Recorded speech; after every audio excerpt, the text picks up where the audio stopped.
The words Japanese and inscrutable seem to go together remarkably well as far as the Western world is concerned, even in the 21st century. Mystery still surrounds much of Japanese society, and although modern-day travel has opened up access to the Far East, this is one culture that's more than happy to keep the secrets of the past precisely where they belong. However, it's a well-known fact that human beings are curious creatures, and something that is enigmatic will by its very nature also be fascinating.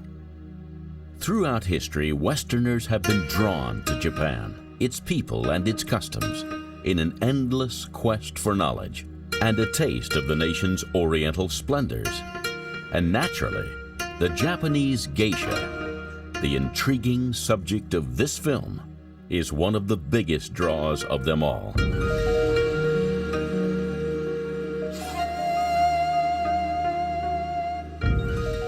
Mention geisha, and for most people an image of a white-faced, red-lipped, black-haired, kimono-clad beauty will instantly spring to mind. But then, ask for a definition of what a geisha actually is, and beyond the pretty picture, you'll usually find that they know little else. Now, although we're about to embark on a journey of discovery to reveal some of the mysteries surrounding the history and art of the geisha, like a good magician, will not destroy the magic, allowing you to remain forever spellbound by these delightful creatures. So, before we begin, we really need to explain what a geisha is. The Japanese characters for the word geisha literally translate as person of the arts, which is quite different to the often misconstrued definition of the geisha as a lady of the night. There are without doubt connotations of prostitution attached to the art of the geisha, but this is far from being the case in reality, and certainly does the true remaining practitioners of this art form a grave injustice. Geishas are not prostitutes and spend an entire lifetime learning their skills of wit, wisdom, and how to make polite conversation. A pretty face will certainly do the geisha no harm, but a keen intelligence will take her a great deal further in this most traditional of professions, which has, through the centuries, become an intrinsic part of Japanese history. Japan itself is situated on the western edge of the Pacific Ocean. It's interesting to note that the name Japan is of Western, or to be more precise, English origin. It's what's known as an exonym, a name for a country that was invented outside that nation. The actual Japanese name for Japan is both Nippon and Nihon. Nippon is used for most official purposes, including money, postage stamps, and international sporting events. Nihon is a more casual term and most frequently used in contemporary speech. In translation, both the names Nippon and Nihon literally mean sun origin, and this is the reason why Japan is often referred to as the land of the rising sun, due to the country's eastward position in relation to the Asian continent. The English word Japan is a simplification of the name that came to the West from early international traders. The famous 14th century explorer Marco Polo, whose journey through Asia lasted 24 years, reaching further than any of his predecessors beyond Mongolia to China, was the first person to record the Mandarin Chinese word for Japan, sipangu. This was then adopted by Portuguese traders in the 16th century, and it's thought these same Portuguese traders were the first to bring the word to Europe. It was originally recorded in English in 1577 and spelled Giapan. And of course, the English found it much easier to pronounce the word as Japan.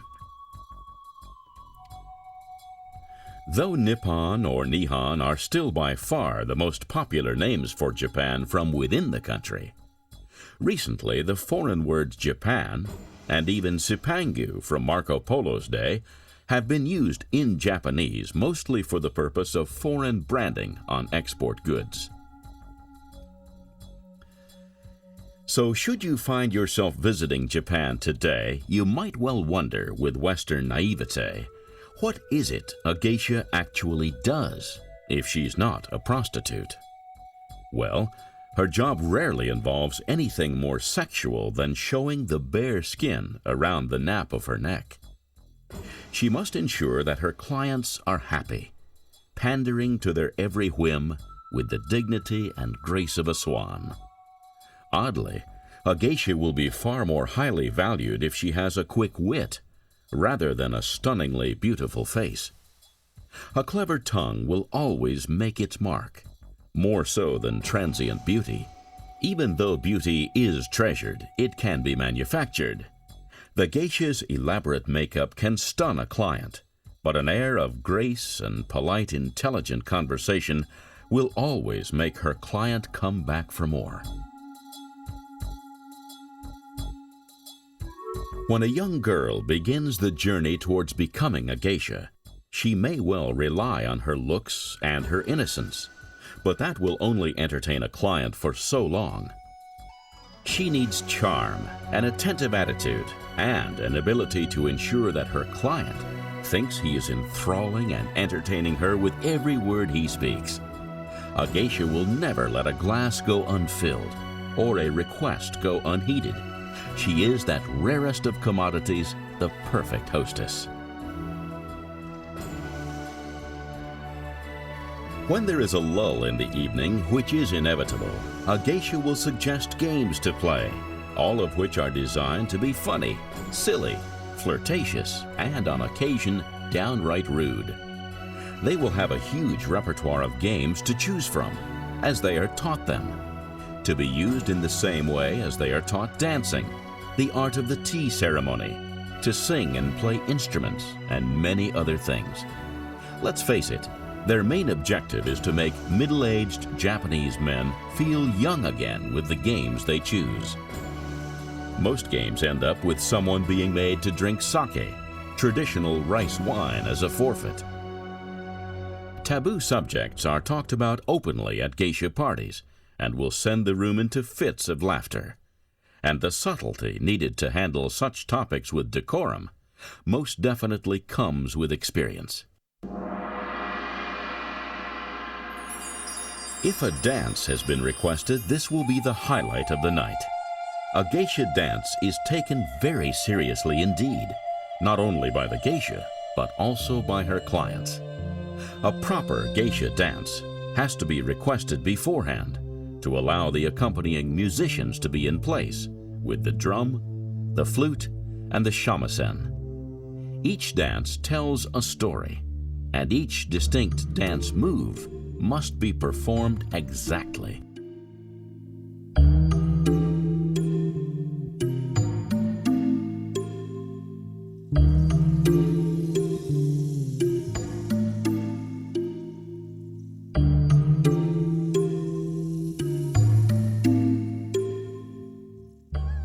These dances are a precise ballet of movements gracefully woven together and are considered highly sophisticated in Japanese society. A geisha generally works in the evening, which allows her the daytime hours to hone and perfect her skills. The old Western expression says that a woman's work is never done, and if she happens to be a geisha, never a truer word was spoken.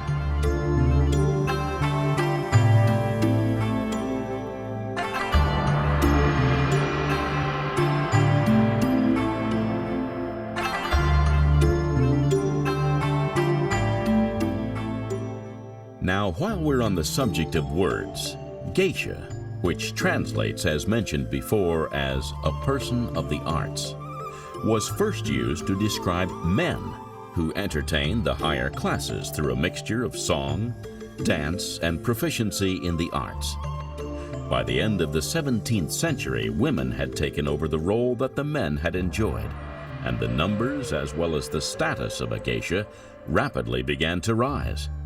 In fact, geisha quickly became skilled in many traditional Japanese arts, including dance, music, tea ceremony, flower arrangement, calligraphy, poetry, etiquette, conversation, and naturally, all the social graces as well.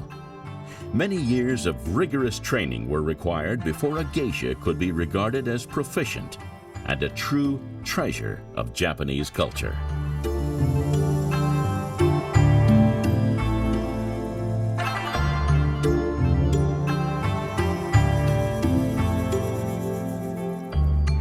The marked interest in geisha during recent years is no doubt due in part to one man's enlightening book, simply called Memoirs of a Geisha, which was published in 1997. Ironically, this book has sparked a worldwide quest for knowledge of the geisha, just at a time when this most ancient of professions had become all but extinct, with numbers of real geishas barely reaching 1,000. As Japan has an estimated population of over 125 million people, finding a real geisha is like looking for a needle in a haystack.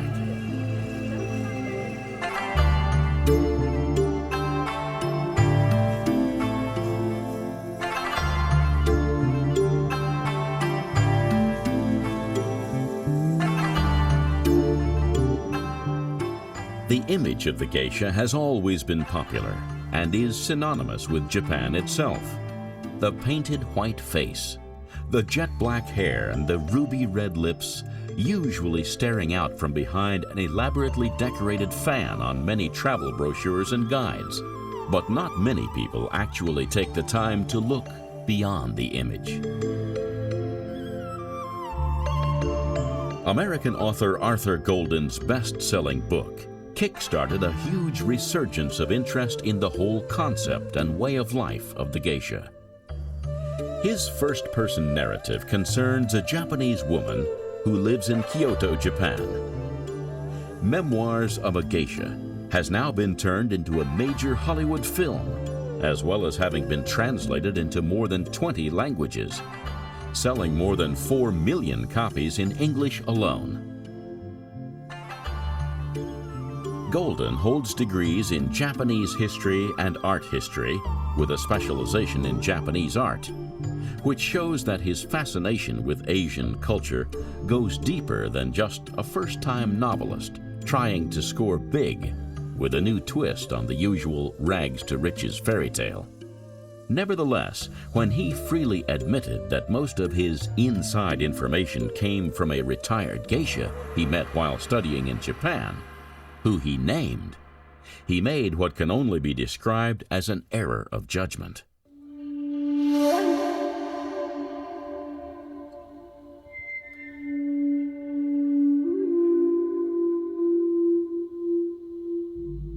Geishas are always sworn to secrecy, which makes it all the more intriguing that one of them broke ranks to give up some well-guarded secrets of an age-old profession.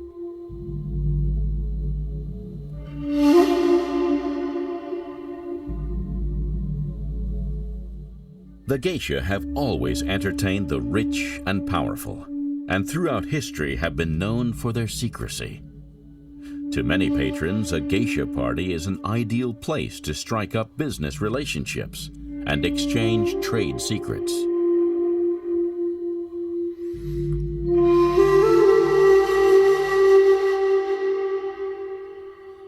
There have been several geisha throughout history who have broken their code of silence and have been shunned for it, even in some instances receiving death threats as a result. This is precisely what happened to the geisha involved in Golden's memoirs, and she has in turn taken out a lawsuit against the author as she was promised anonymity.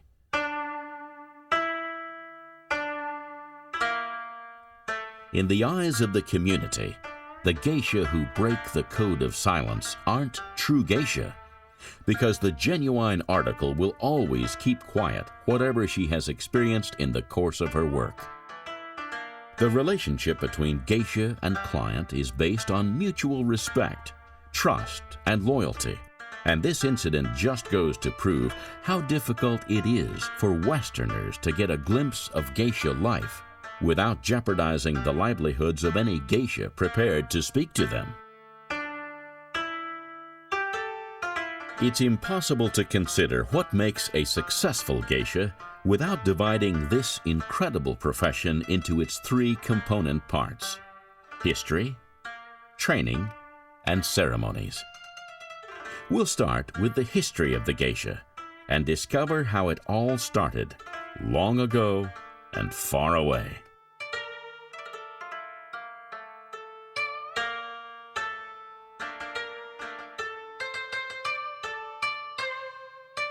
Of course, one of the most forgotten facts about geishas is that the first practitioners of this ancient craft were men. Male geishas were called taikomochi and are still active today, although in very reduced numbers indeed. These male geishas were very much like the English court jesters of the medieval age, entertaining the equivalent of the English kings and queens in Japan. The reason that male geishas were rapidly superseded by females in the exact same role was simply because of their target audience. The majority of Japanese males who employed geishas actually preferred women to take this very deferential role, so male geishas who performed traditional dances, routines, storytelling, and entertainment were edged out in favor of more traditionally feminine attributes.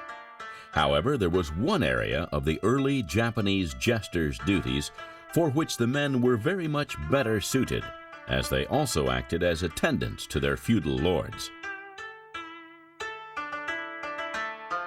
Japan was run on a feudal system from the 12th century all the way through to the 19th century.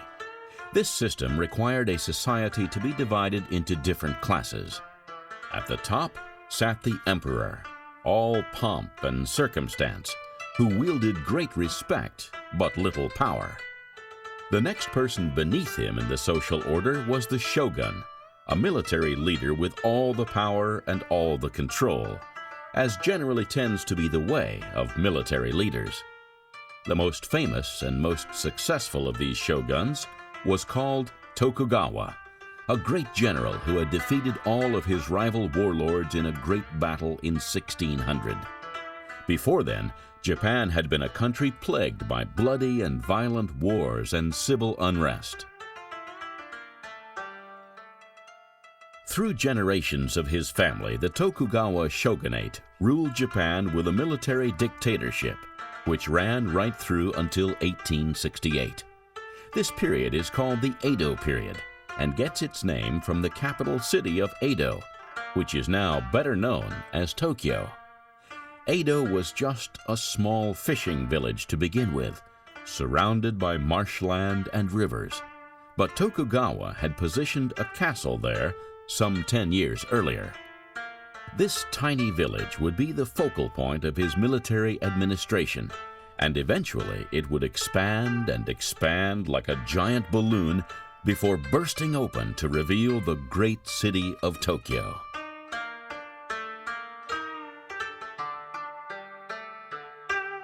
Life in Tokugawa, Japan was strictly hierarchical, with the population divided into 4 distinct classes: samurai, farmers, craftspeople, and traders. While the Tokugawa shoguns ruled Japan much the same as nobles did in Europe, lands were distributed to the shogun's loyal and faithful servants, who were called daimyo. The daimyo then granted lands to their warriors, the samurai, known to us all because of their incredible bravery and truly magnificent swords.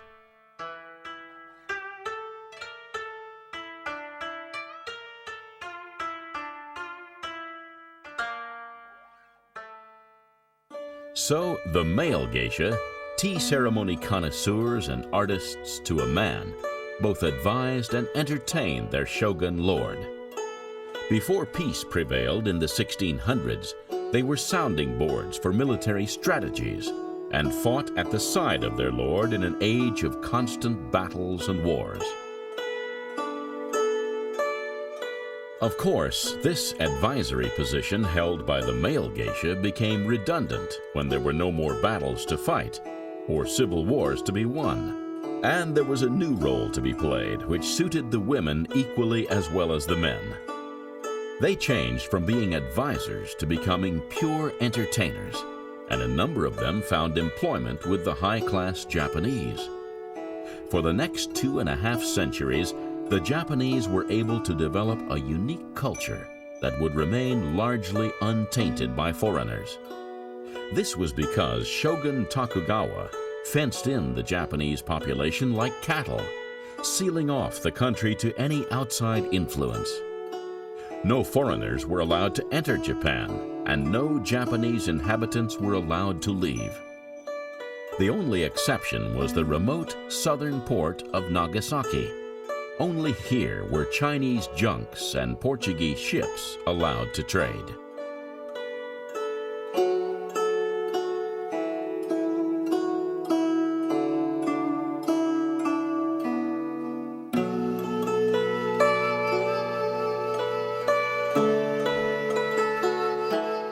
With the feudal system in place, Japan became ordered, and this created harmony and prosperity.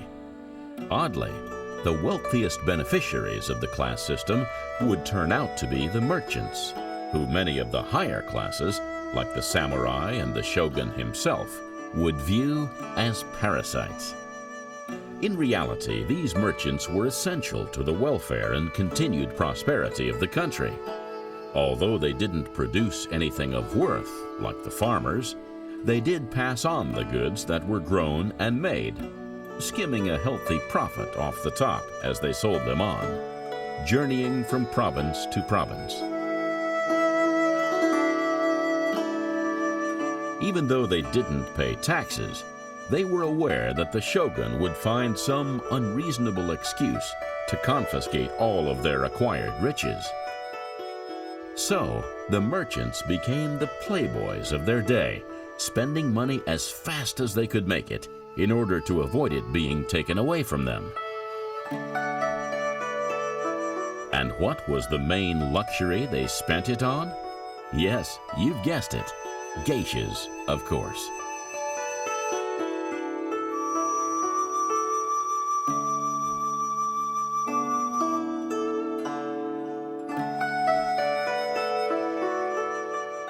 Now, the term geisha had not at this point been officially coined. However, the collective population of the lowest level of the feudal system were known as kawaramano, which translates as riverbed folk. This was because they all lived in the squalor and ghettos of the dry riverbeds and banks, just outside Japanese cities, and therefore just outside the reach of the law. The riverbed folk consisted of jugglers, jesters, prostitutes, dancers, courtesans, musicians, and tea-serving wenches.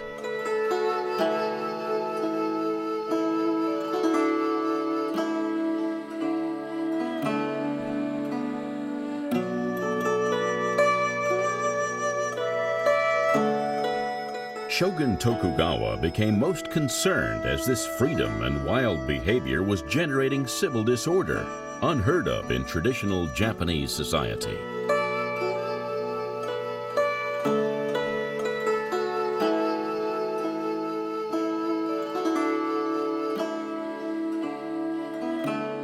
There was one remarkable erotic dancer who caused a mass brawl in the streets, and as a result, women were banned from giving such sexually explicit performances in public.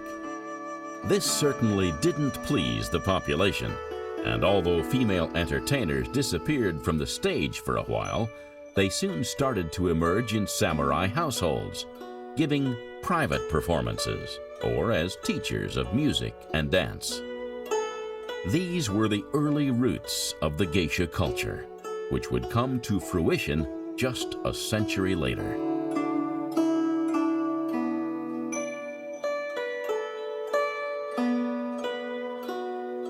Another way around the problem was for men to take the women's role, and male troops were soon performing similar routines, some even dressed as women, as there had been no ban on men performing in public.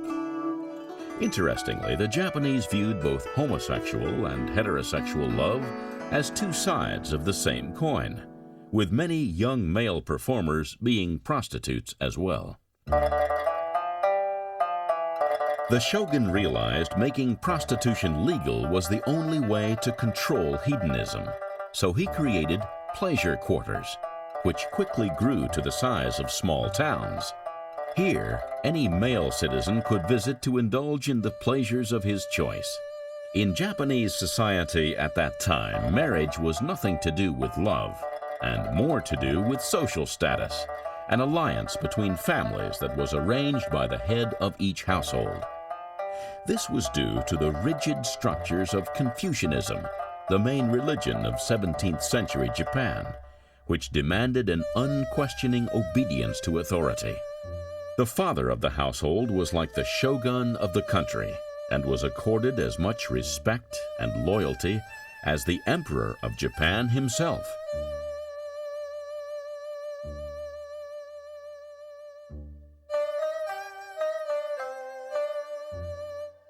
A woman was expected to obey her father, then her husband, and if her husband died before she did, her son.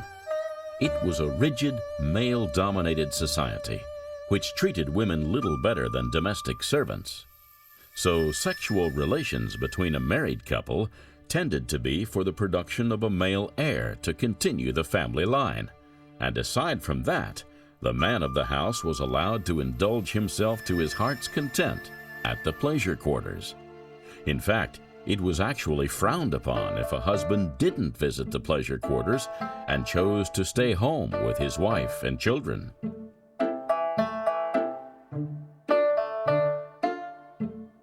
From the very beginning of the pleasure quarters, there were also entertainers on hand. Often, these performers would sing risque and ribald songs to amuse the patrons. It was within the pleasure quarters that the word geisha is thought to have been first used to describe these singers. The instrument that marked out these early geishas from any other entertainer was the shamisen. This was a three-stringed wooden instrument that had the appearance of a banjo. They are still used to this day, even made by the traditional method of stretching animal skin over the sound box. Although unlike the banjo, the shamisen makes a low, melancholy sound, guaranteed to melt the hardest of hearts and arouse the senses.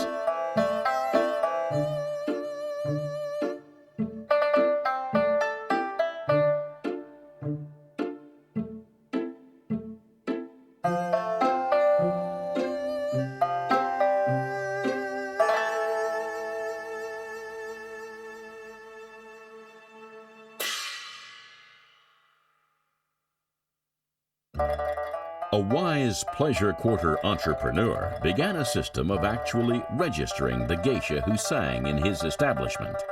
And even from these early beginnings, the performing geishas were subject to strict rules and regulations. Geisha were not permitted to leave the pleasure quarters to entertain. The only time that this rule was lifted was for New Year's Day. While they could leave the quarters on this day, they had to be back inside the gates by 4 o'clock in the afternoon.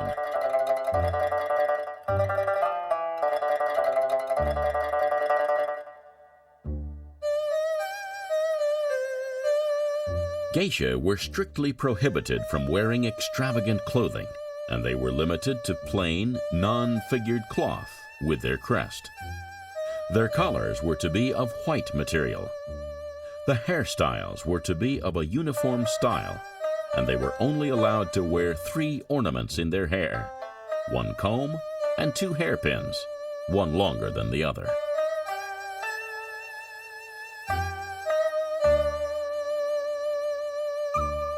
To avoid familiarity with their guest, the geisha had to be hired out in groups of 3.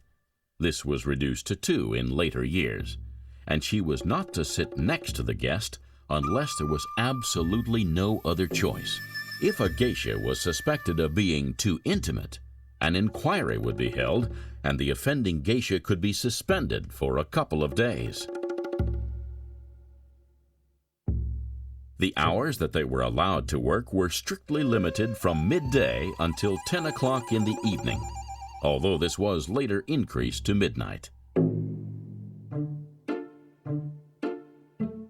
In conjunction with these rules, those who recruited geisha were encouraged to choose rather ordinary, plain-looking women to help curb competition between courtesan and geisha. Artistically skilled and talented women were also thought to be much more suitable for this role.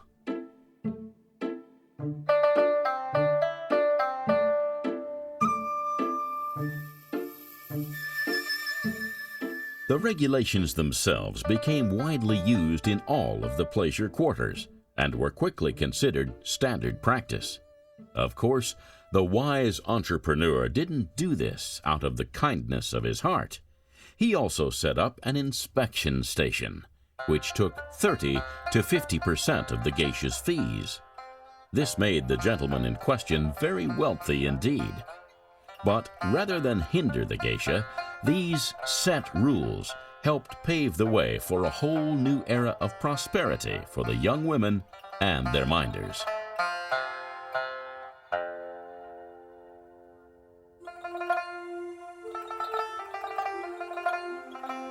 More important still, the geisha clearly became distinguishable from a prostitute. If a geisha chose to enter into a relationship with a client, that was legally classified as misconduct, not prostitution. But this was a free choice for the geisha, and not something they were forced into. Slowly, the geisha began to take over the pleasure quarters, and this new breed of woman, these geisha, were witty, free-spirited, independent, and intelligent. They provoked thought and could hold their own in any conversation with ease, while exuding artistic skill from every pore. When pleasure quarters were introduced, there were roughly equal the numbers of male and female geishas. But by the 1800s, there were over 3 times the amount of females in relation to the males. The 19th century could rightly be described as the golden age of the geisha.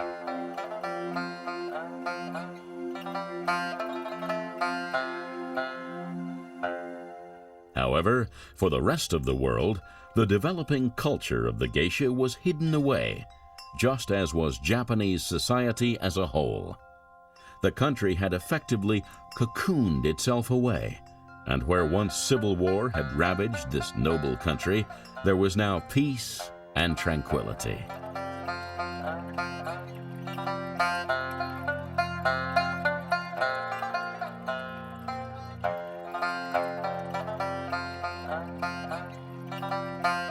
The first foreigner to pry the locked doors of Japan open was Commodore Matthew Perry of the U.S. Navy.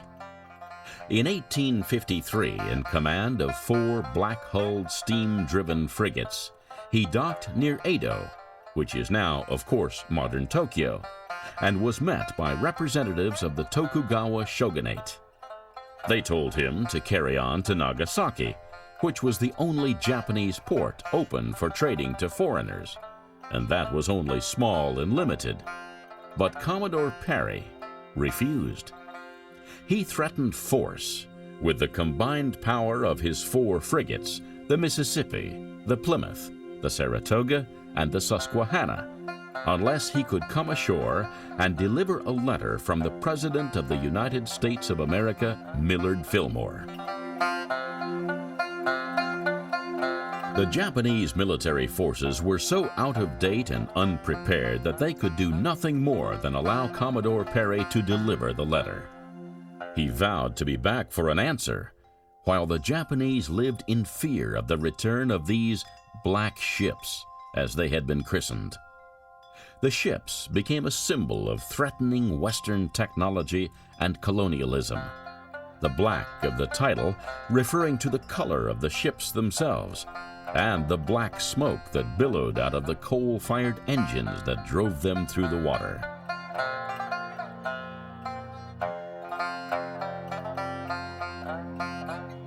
The following year, Commodore Perry returned, this time with 7 of these so-called black ships, to establish formal diplomatic relations between Japan and the United States of America. This was dubbed the Convention of Kanagawa and forced the opening of the Japanese ports of Shimoda and Hakodate for American trade, thus ending a 200-year policy of seclusion and self-enforced isolation by Japan. Though Commodore Perry refused to deal with Japanese officials and demanded to speak with the Japanese head of state, he didn't realize that he'd only spoken with representatives of the Tokugawa Shogunate and not the emperor. However, the shogun was the real power in Japan at that time, as mentioned before, and for the emperor to interact in any way with foreigners was out of the question. Within 5 years, similar treaties were negotiated and signed with other countries, including Great Britain and Russia.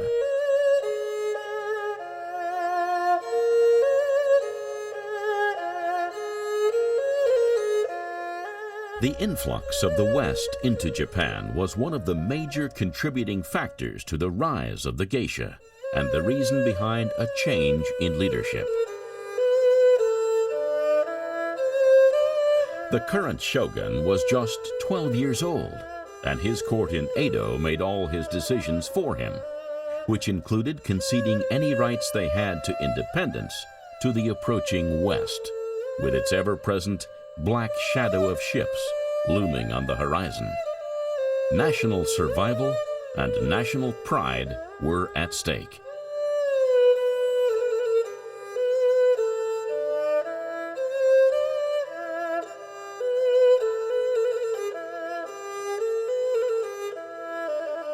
So much so that for the first time in centuries, the warlords disagreed with the shogun.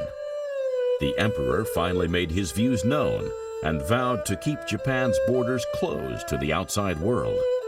Being as the emperor never normally took a stand where the politics of his people were concerned, this was a major revelation and inspiration. However, all became lost when the shogun's aides signed all the treaties with other countries, without the knowledge of the young shogun himself or the emperor.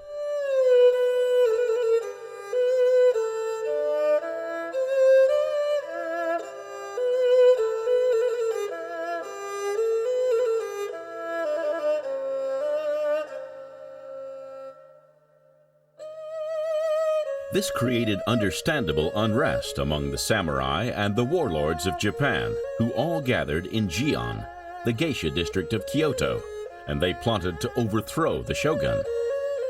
The Western nations, all of whom had signed their treaties to trade with Japan, realized that there was an immense power struggle between the shogun and the dissatisfied rebels. Oddly, even though it was the rebels who disagreed with being invaded by the West sided with the rebels and supplied them with arms and ammunition.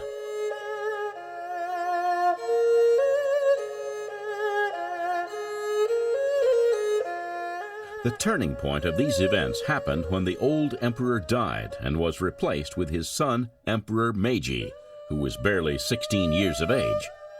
Eventually, the rebels captured the emperor and named themselves the Imperial Army, abolishing the shogun and using the emperor as their figurehead.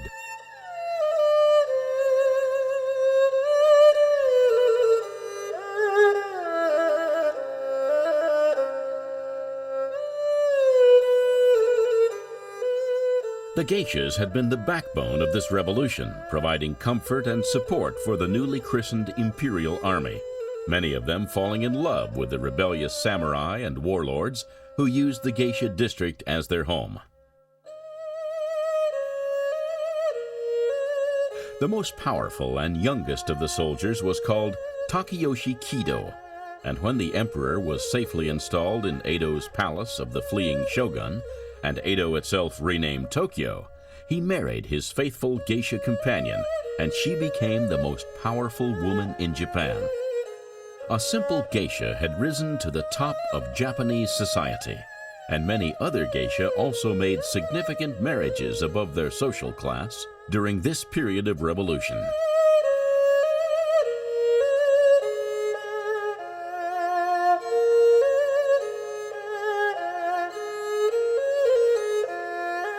The new Meiji government, although initially opposed to trading with the Western nations, suddenly embraced them wholeheartedly.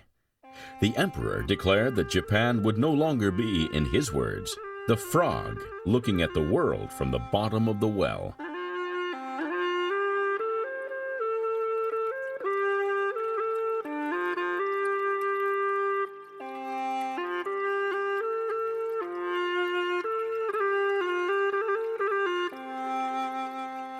He vowed that Japan would adopt the best the West had to offer, and thus embarked on a love affair with all things foreign.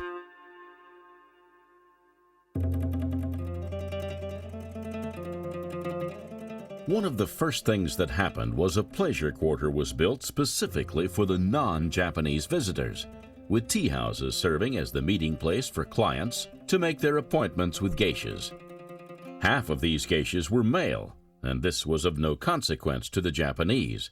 They saw all love as pure and didn't have the prudish insecurities and fears of the Western nations, where homosexuality was often punishable by death.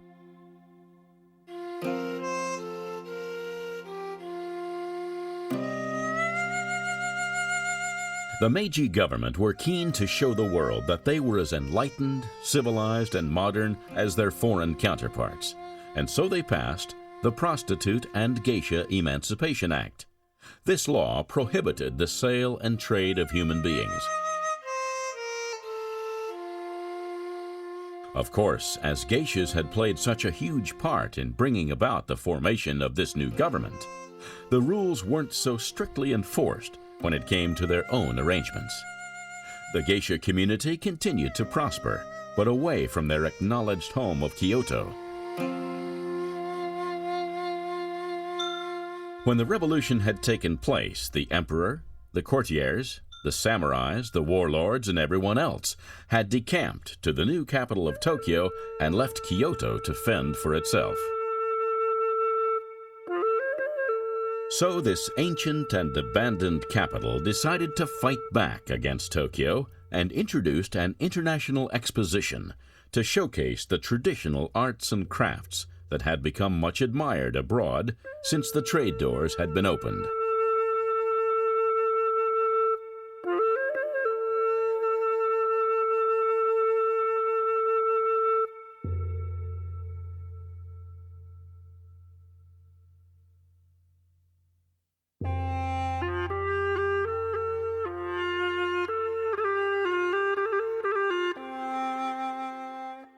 Their main attraction was to bring out the geisha with their beautiful costumes and keen intelligence. For the Western visitors, the geisha were mysterious, intriguing, and like nothing they had ever encountered before. Here you see a Western photograph of a child dressed in geisha costume, which epitomizes the confusion that the visitors felt as they tried to translate the phenomenon when they returned home.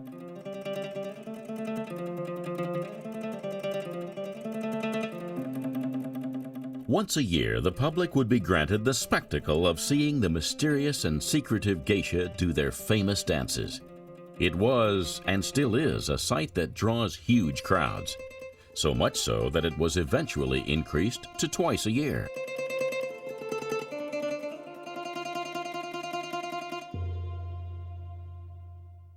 But what does the life of a geisha entail? How does a female enter this age-old profession?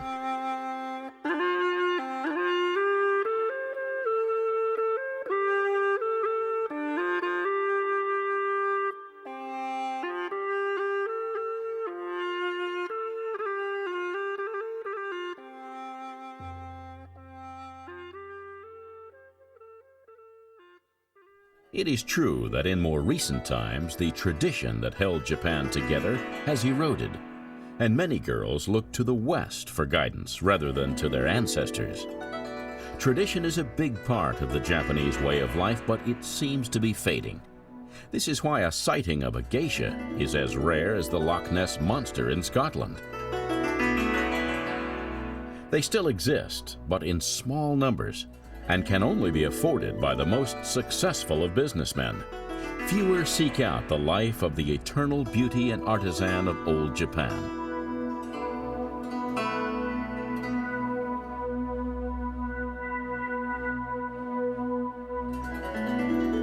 Only a couple of girls apply each year, and even fewer will decide to stay on to become fully fledged geisha.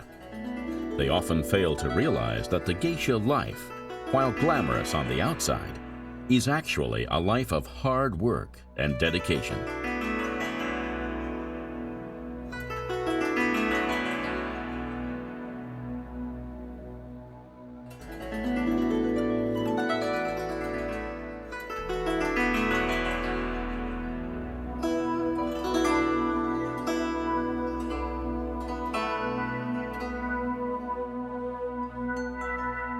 But back in the 1800s, it was the most tangible way out of poverty for many females. Not that they had much choice as to whether they wanted to enter the world of the geisha or not, as they were essentially sold at a young age by their parents into a geisha house.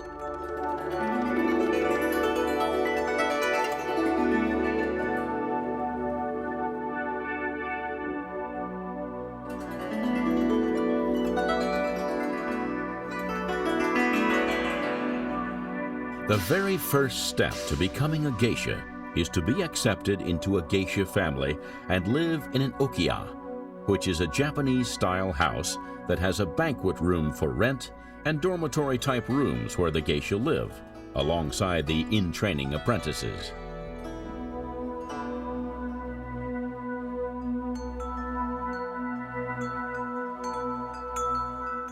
Once they have been accepted, they enter into a family-style hierarchy involving a mother, called an okasan of the house, who is usually a retired geisha, an elder sister called onisan, who is a fully-fledged working geisha, and then there are the young sibling apprentices who are entering the life of the geisha via their training.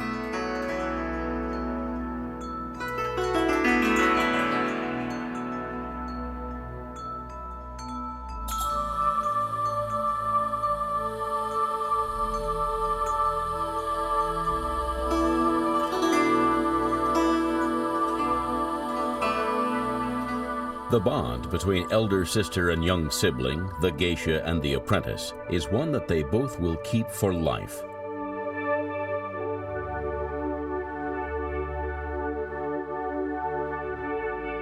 In the district of the geisha, everything is female-oriented and run by women, as it has been for centuries, with the male role being that of dressers, wig makers, and other artisans. This is a rarity, even by today's standards, although the ironic thing is that they depend on the male's business as clients to be an independent entity.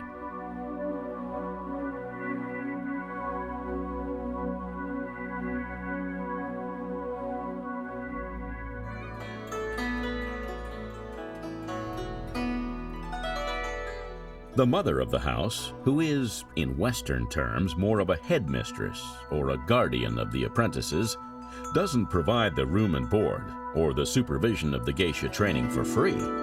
She pays out for everything, and then when the apprentice becomes a geisha, they have to start paying back all the money that has been spent.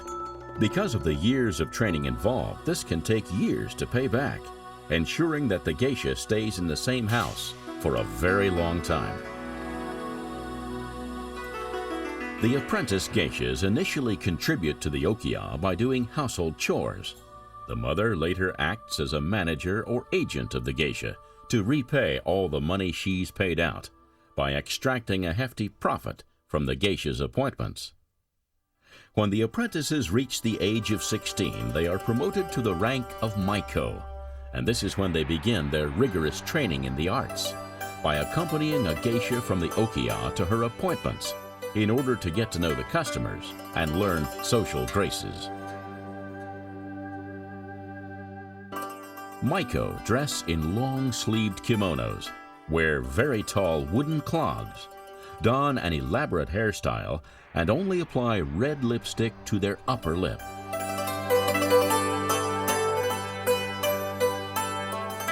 When a Maiko turns 20, a ceremony is held called eriage, which means changing of the collar, that transforms her into a geisha.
The districts where most geisha live and work are known as Hanamachi, which means flower town.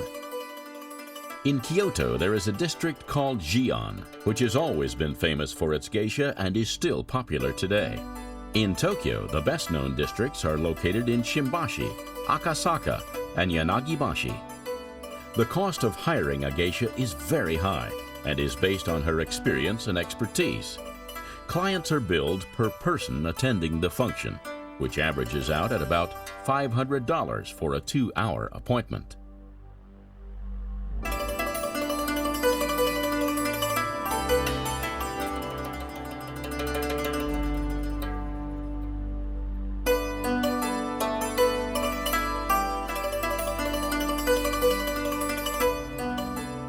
The tea houses where the geisha entertain their clients are separate from the houses where they live.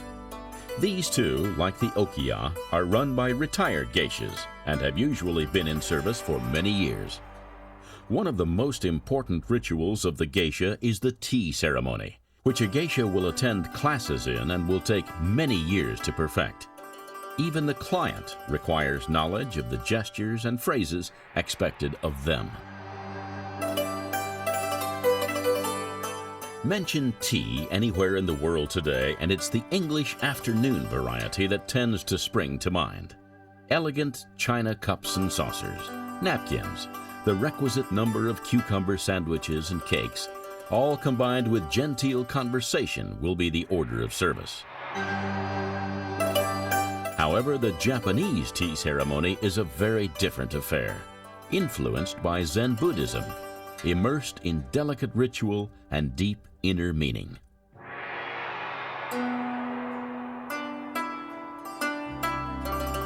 By comparison, an English afternoon tea is by its very nature both feminine and frivolous, and the majority of men will only take tea in this fashion when forced to do so, unlike the Japanese men who prize their tea ceremony highly.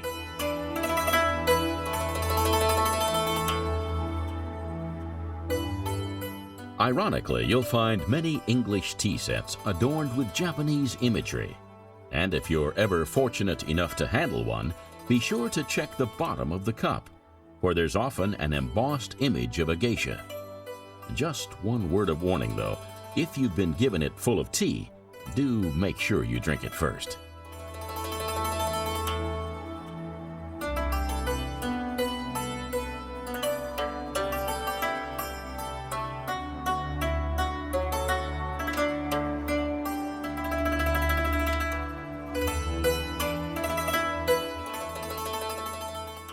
For many Westerners, the items required for Japanese tea ceremony are quite unfamiliar, and fine teacup handles are nowhere to be seen.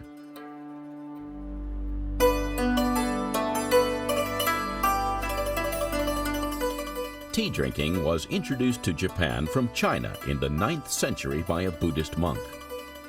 This does go some way to explaining the spiritual importance of tea ceremony, At first, the tea was used for medicinal purposes, and then gradually the practice developed for pleasure.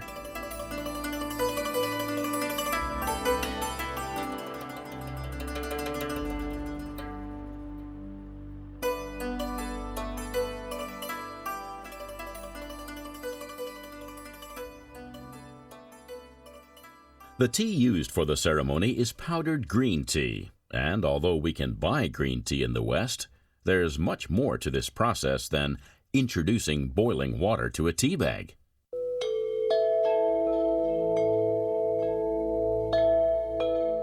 Just consider all the items required for tea ceremony, and you soon appreciate why it can take a geisha years to learn this most traditional of arts. Here's a brief rundown of the essential components.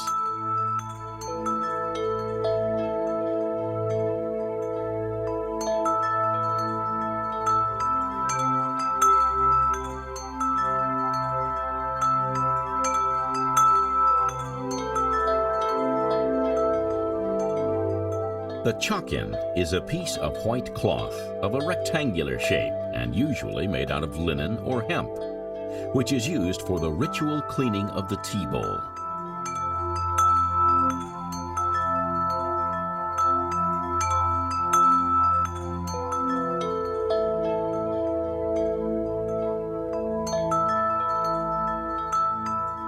The fukasa is again a piece of cloth, but this time more square in shape and made of the finest silk. This is used for the ritual cleaning of the tea scoop and is usually plain of a single color, and often purple, orange, or red. The tana literally means shelves and refers to all types of wooden or bamboo furniture used when preparing the tea. The precious items required can be stored inside, and the host will kneel in front of it. The ladle, made of bamboo, is a long, simple device used in certain ceremonies for the transference of the water from the freshwater container to the kettle, as well as to and from the iron pot.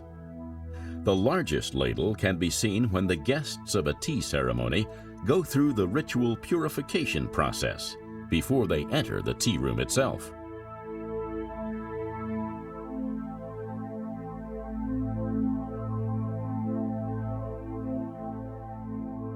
The tea bowl comes in a vastly differing range of colors, sizes, and shapes, with different styles used for thick and thin tea.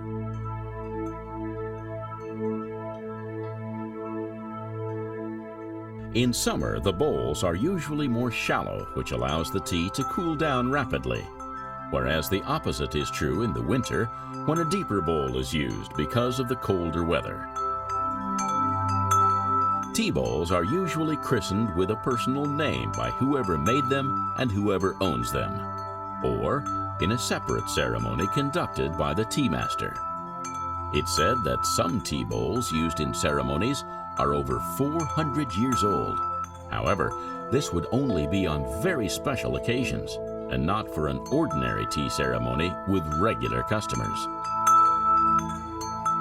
The best bowls are thrown by hand, and some bowls are extremely valuable. Irregularities and imperfections are often featured prominently as the front of the bowl because they are something to be prized, showing individuality and originality.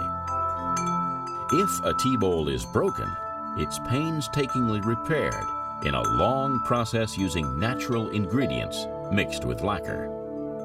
The lacquer itself has a dark color, but powdered gold is often added to the mix, with additional designs sometimes painted onto the tea bowl using this method. No two tea bowls are alike, which makes each tea ceremony something even more special for the participants. The tea is kept in a tea caddy, and there are two types. The natsume is a short tea caddy which has a rounded bottom and a flat lid, made from untreated or lacquered wood. The other style of tea caddy, known as the chaire, is tall and thin, with a lid made of ivory and an underside decorated in gold leaf. Instead of wood, this tea caddy is made of beautiful ceramic and stored in its own decorative bag.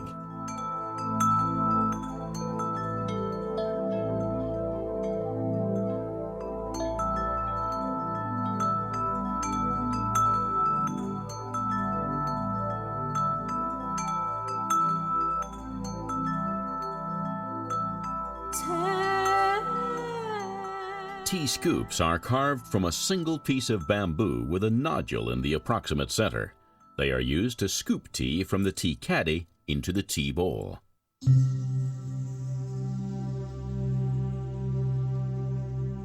Tea whisks are carved from a single piece of bamboo.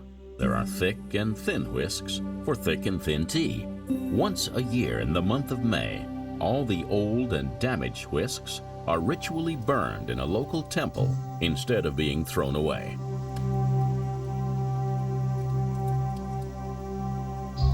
All the tools for tea ceremony are handled with exquisite care.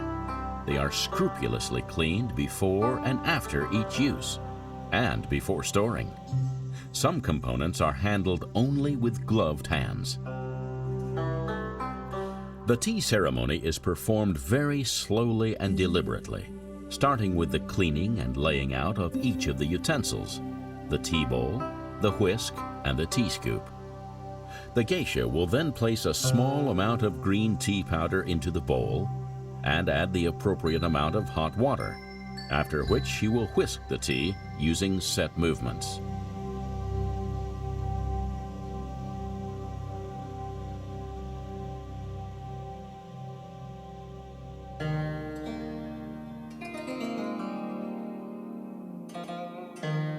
Many of the movements and components of tea ceremonies evolved from the wearing of the kimono, the traditional dress for the geisha.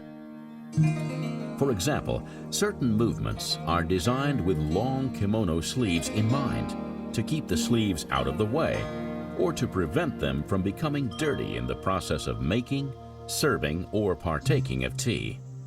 Other movements are designed to allow for the straightening of the kimono.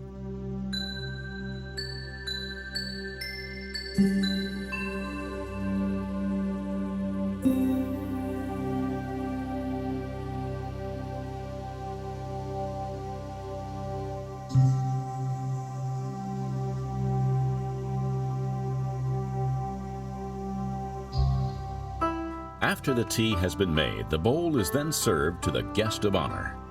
Bows are exchanged, and the guest rotates the bowl to avoid drinking from its front, takes a sip, murmurs the prescribed phrase, and then takes 2 or 3 more sips before wiping the rim, rotating the bowl to its original position, and passing it to the next guest with a bow. The procedure is repeated until all guests have taken tea from the same bowl, and the bowl is returned to the geisha. Afterwards, the geisha will clean all the utensils, and they will be examined and admired by the guests before being put away.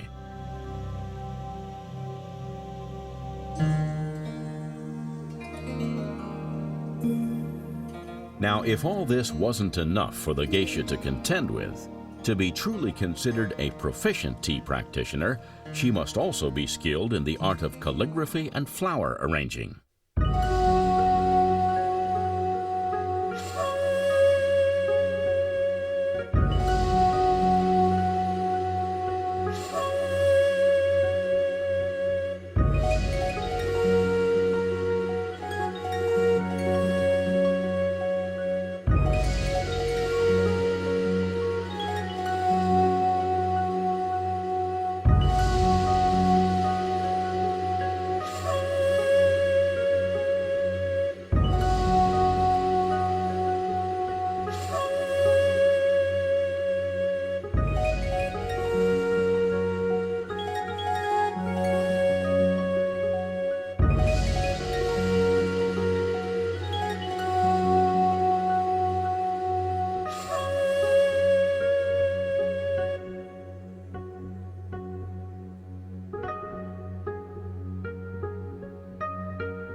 To the Western eye, Japanese characters may be indecipherable, but one thing's absolutely for certain: they are still incredibly beautiful. During her education, a geisha will learn calligraphy, but for the tea ceremony she will select scrolls, often written by famous calligraphers, to hang in the scroll archive of the tea room. The selection will be appropriate for the season or the time of day the ceremony is being performed. Such characters as peace, harmony, respect, and purity are always popular, as they really sum up the key principles of tea ceremony.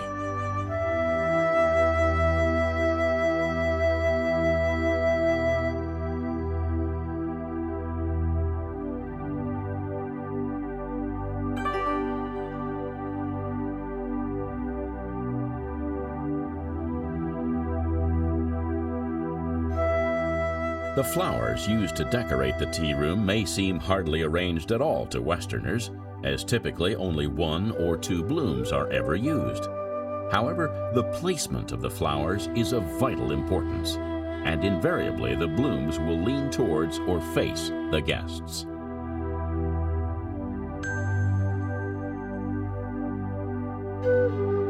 This is all clever stuff, but you only have to look at these wonderful images of geishas to realize that much of these ladies' day is spent getting ready to meet their guests. It begins with the application of the white makeup, a powder that is mixed with water and turned into a paste, and ends with the geisha donning the kimono.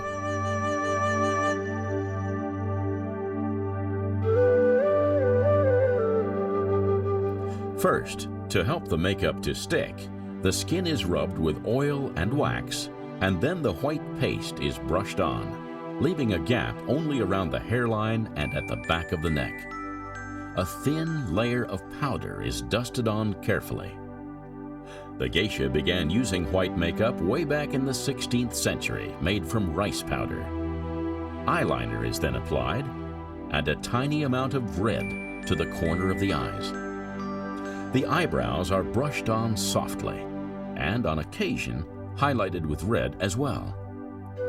A geisha will sometimes leave out the red on her eyes and eyebrows completely.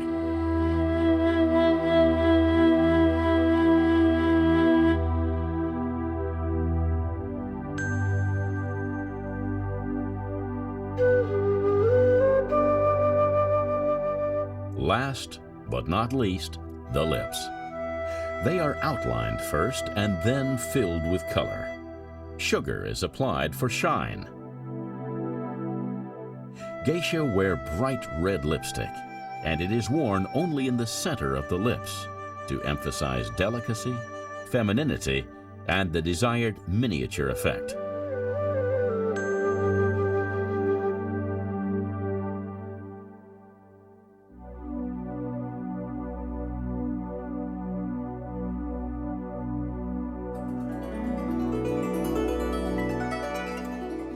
Until the Meiji period, when the rebellious warlords and samurai overthrew the weak shogun and formed the imperial army around the Emperor Meiji, geisha and other performers were known to permanently stain their teeth black as well, so nothing more than the red of the lips could be seen.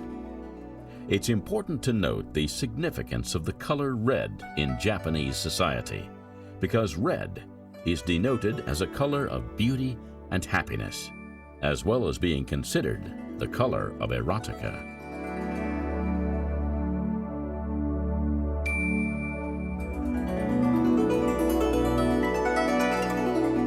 Geishas traditionally wear a crimson lining under their kimonos, depending on the season, and of course display bright red flashes of lipstick made from safflower extract, plus a hint of red rouge made from the petals of crimson flowers on their cheeks.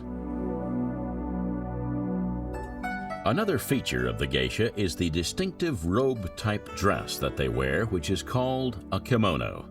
A kimono is a very difficult thing to put on. That is why the geisha prefer to have a dresser come and do it for them. During the winter, they would wear heavy silk kimonos that would weigh up to 8 pounds. During the summer, they would wear lighter cotton ones called a yukata, They also wore tabi socks, which are plain white socks with an indent after the big toe, for them to be able to wear zori, which are flip-flop type sandals.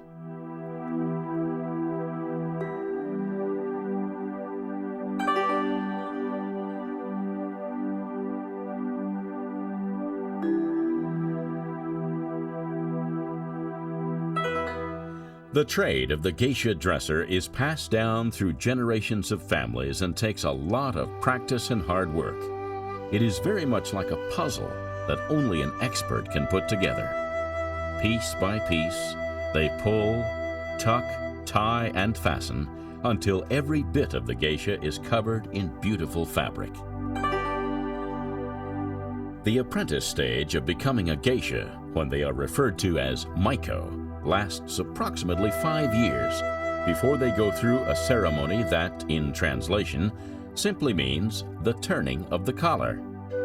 A maiko's collar on her kimono is red, whereas a fully fledged geisha's collar is white.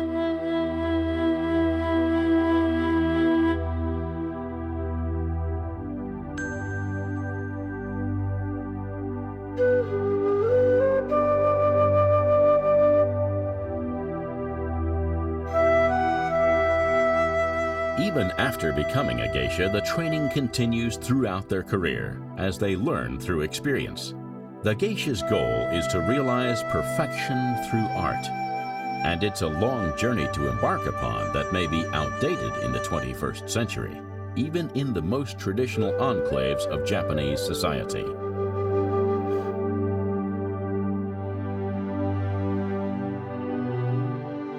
After the golden period of the geisha, which started in the 1800s, there was much made of the modernizing of Japan due to the influx and influence of the Western nations that opened trade routes with this once secluded country.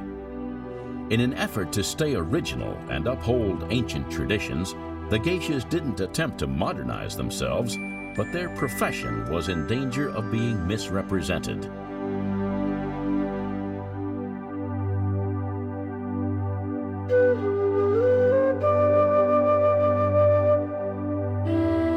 The major reason for this misrepresentation came with the outbreak of World War II in 1939.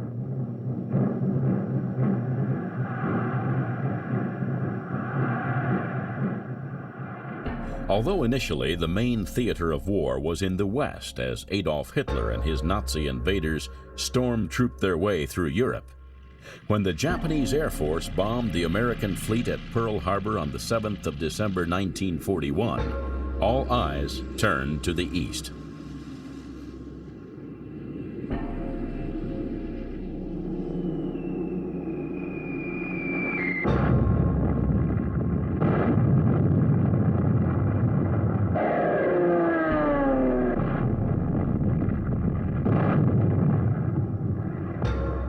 There had been conflict between America and Japan since the outbreak of the Sino-Japanese War in 1937, quite independent of Hitler's actions. However, the bombing of Pearl Harbor resulted in America immediately entering the war on the side of the Allies, against the Axis alliance of Germany, Italy, and Japan. There were now two theaters of war, the Atlantic and the Pacific. And for the people of Japan, World War II would have catastrophic implications.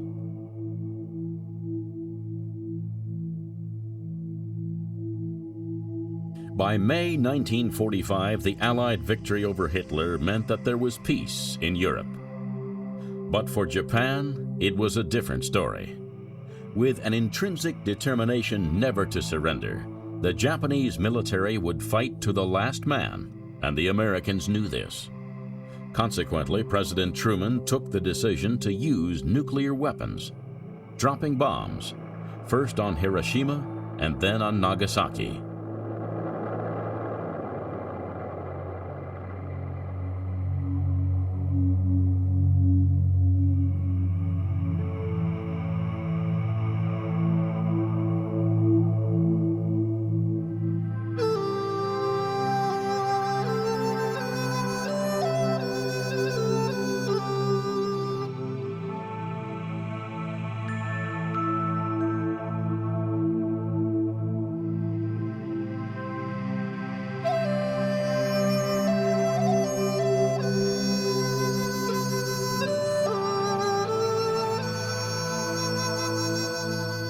This resulted in the eventual surrender by the Japanese to the Americans in September 1945, finally bringing the war in the Pacific to a close.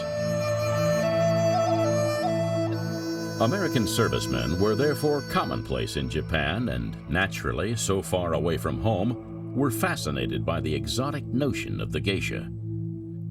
Unfortunately, due to the economic hardship caused by the war, the genuine geisha worked in the factories just like the women on the home front in America and Britain. The geisha districts were left empty, but a new type of geisha appeared on the scene. Much to the horror of the real practitioners of the geisha's art, many of the country's prostitutes copied the costumes and called themselves geisha girls as they entertained the American visitors. Yet again, the distinction between geisha practice and prostitution became confused, particularly from a Western viewpoint.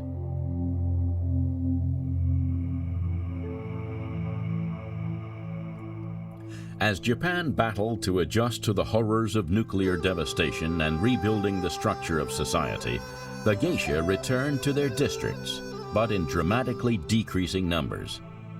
The geisha had already forfeited their place as the queens of the fashionable world due to intense competition with the influence of Western culture on the Japanese way of life, and instead retreated to the world of traditional arts and entertainments.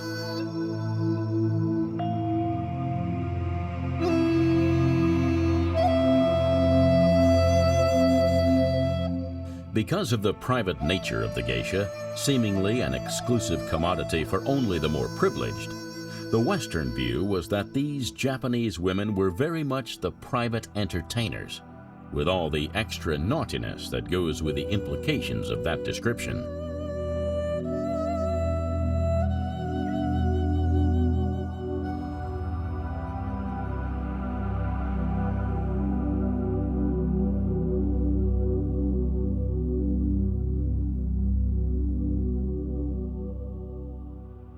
Indeed, it may have been the popularity of Arthur Golden's fictional account of the geisha way of life in his best-selling novel, Memoirs of a Geisha, that cemented this view in the eyes of the world.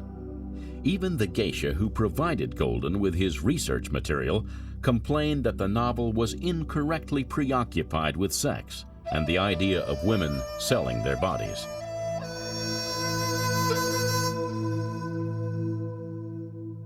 However, if we take a closer look at Golden's book, there are some familiar storytelling themes that any society the world over will be able to recognize.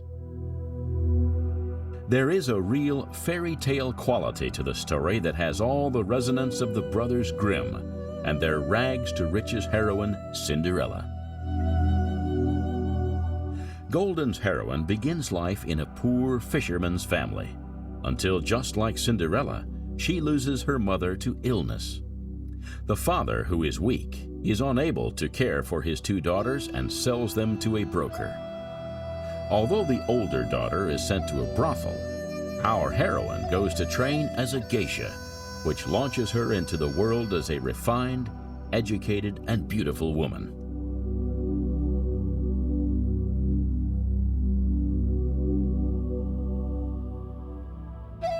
There are plenty of parallel characters to identify.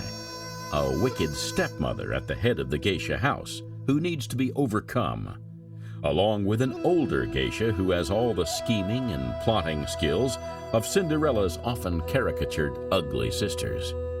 And of course, no story worth the printing could possibly conclude without a dashing prince to save the day and fall in love with the heroine.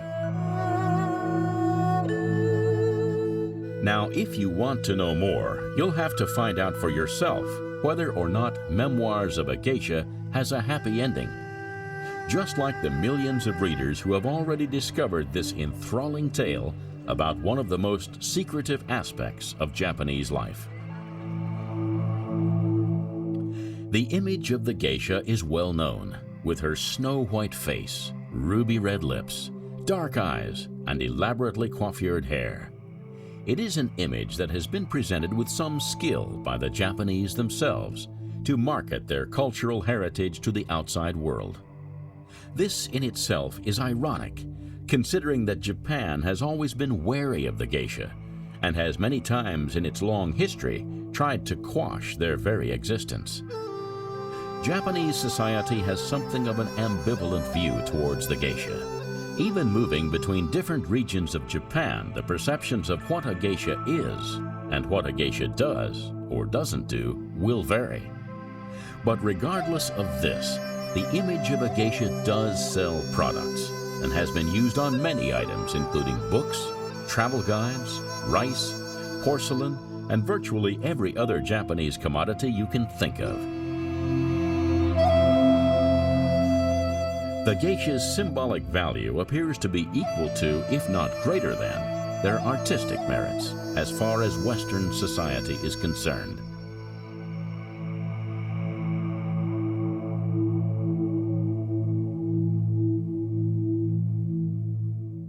As our time exploring the secret and utterly fascinating world of the geisha draws to a close, it's difficult to predict what the future might hold for these remarkable women. By the middle of the 20th century, there were still around 20,000 geishas in existence. Unfortunately, in the 21st century, there are fewer than 1,000.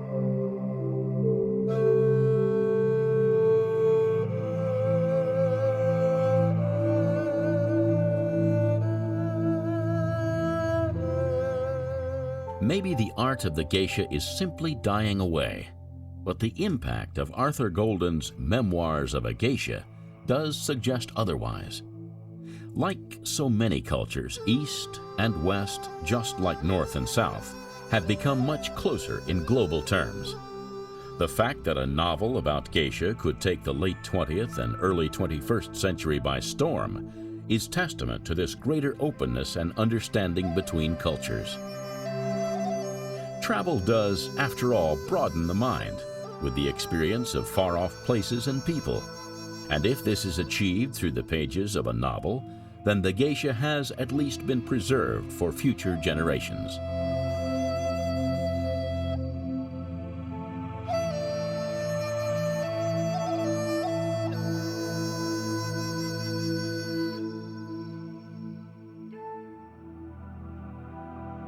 The geisha, with her mask-like makeup, sumptuous kimono, and range of skills, will remain as elusive as a butterfly, and that is probably a very good thing. Hopefully, this film will have given you something of an insight into the life of the Japanese geisha, and also, in turn, given these remarkable women the respect they deserve. Ironically, the verbose Dr. Johnson, way back in 18th century England, said, "Nature has given women so much power that the law has wisely given them little." Perhaps this was the principle applied by the Japanese to their geisha, when they rose to popularity just as the good doctor was speaking across the other side of the world, suggesting that some issues are common to every culture and every age. This being the case, it will surprise no one that the people of the 21st century, the whole world over, find the history and art of the geisha so enduringly engaging.